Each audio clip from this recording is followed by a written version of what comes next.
Hi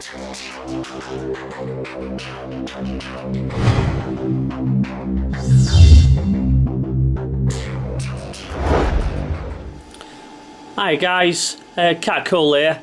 On the bench today we've got a dual band amateur radio transceiver, Kenwood Tw 4000A, with a funny fault where, as you can see, it won't do anything.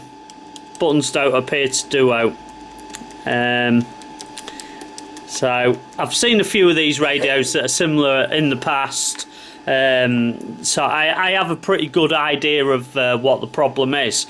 So anyway, we'll get it switched off to start with, and I'll turn my bench power supply off there, and we'll get the covers off, which is just a case of undoing the screws at the side back, you know, and these plastic bits on the side, we need to take those off as well, and get the covers off.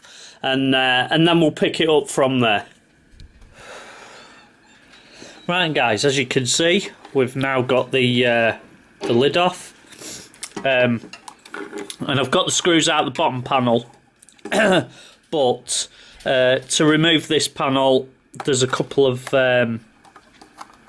connectors we need to disconnect. The first one is, I don't think you'll be able to see it. Oh, you might be able to. Just over here. This one here. Because that's coming from the speaker. So we disconnect that from inside the radio. And then there's this switch here. Which is here. Which is the voice for the radio. So if we just unplug that there. Like that. So we can now discard the bottom. So now we've got the bottom open. Now I don't know how well I can allow you to see it, but just inside down here where you can see that yellow piece, that is actually a button battery. Same as what you get in a computer motherboard, CR2032 I believe they are. And it's supposed to be 3 volts. So what we're going to do is we're going to undo this screw and that screw first to loosen the front panel. So when I find my screwdriver, there we go. Let's just get these out so we can loosen the front panel.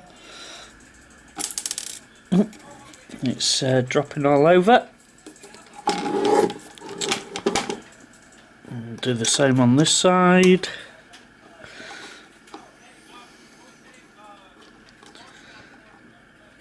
And you can see the front starting to move.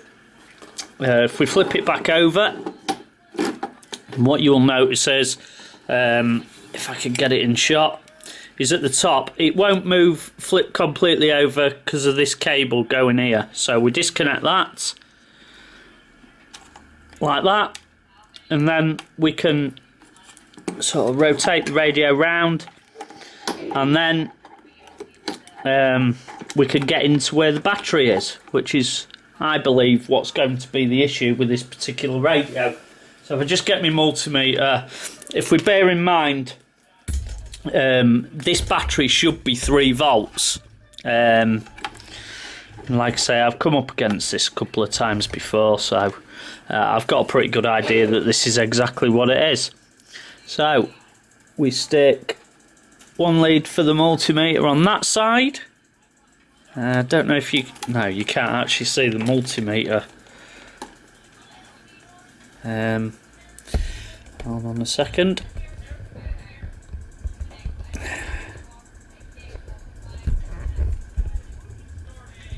Oh, there we go.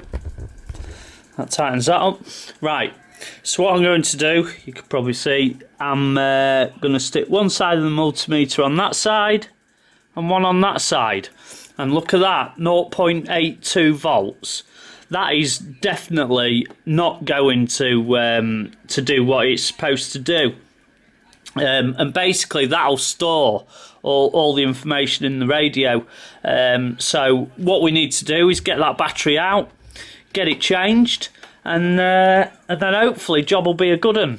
Like I say, I come up against this problem a couple of times on various radios. So if we move the meter out of the way, and what I'll do is I shall pick it back up once I've got this battery out. Basically, you have to desolder it either side, which I believe is holding the battery in, or maybe just one side. We'll see anyway. But I'll pick it back up once I've got this side unsoldered, and we can sort of take it from there. Right, guys, got the old battery out. Now, as you can see, I've pulled one of the connectors off one side. It was actually stuck to the connector, to the battery rather. The connectors are stuck right on, so I was unable to just slide a new battery in, unfortunately, which is a shame. But what I've done is I've got loads of old bits and bobs. I think this was out of an old laptop, but as you can see, this is a CR2032, 3 volts. It's measuring at 2.98, something like that, which would be a lot better. It's got a couple of cables on it already. So what I plan to do is solder the cables down inside the radio, which go that way round, and then I'll just get a sticky pad on the bottom of the battery and just stick it back down where the other battery was, because it's all insulated with this stuff around it anyway, so there won't be any problem with it trying to show. It's just to keep it in position so it don't pull on the wires or anything like that. So yeah, and hopefully this will fix our problem. So anyway, I'll get this soldered in, and we shall see what happens. See if we're rocking and rolling once I've done that. Okay, I'll pick the video back up once we've got the battery back in. Alright guys, I don't know if you can see this too well, but there we go. You can see the battery's in situ, all sticky padded down so it doesn't move around. Wires are both soldered on okay. So we'll just I'll just get the meter back out, and we'll just make sure, doubly check. I say get the meter. That's when I realise what I've done with it. Oh, it's down here. Can we? Well, I think you can just about see that.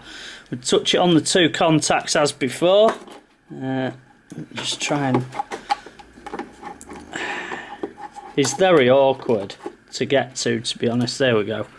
Yeah, you can just about see that. Right, so we should have almost 3 volts between there and there. There we go, 2.99. I know I've got the prongs the wrong way around, so it says minus, but 2.993 volts, which is exactly what we should have. So all we've got left to do now is to do a reverse of what we've done to get the front off, and then basically I'll power it up, you know, just quite rough, just to see what the radio's doing. So I'll not bore you with showing you me plugging cables in. I suppose I could do. The only thing we might have to do, there's 2 pins down here on the front which are a reset. We may have to do those, but it won't take me a minute to plug these cables in. There's only really one you need to plug in anyway, just for you know, just to test it, and loosely put these couple of screws in, just to, you know, so it holds the front on so it's not pulling at anything.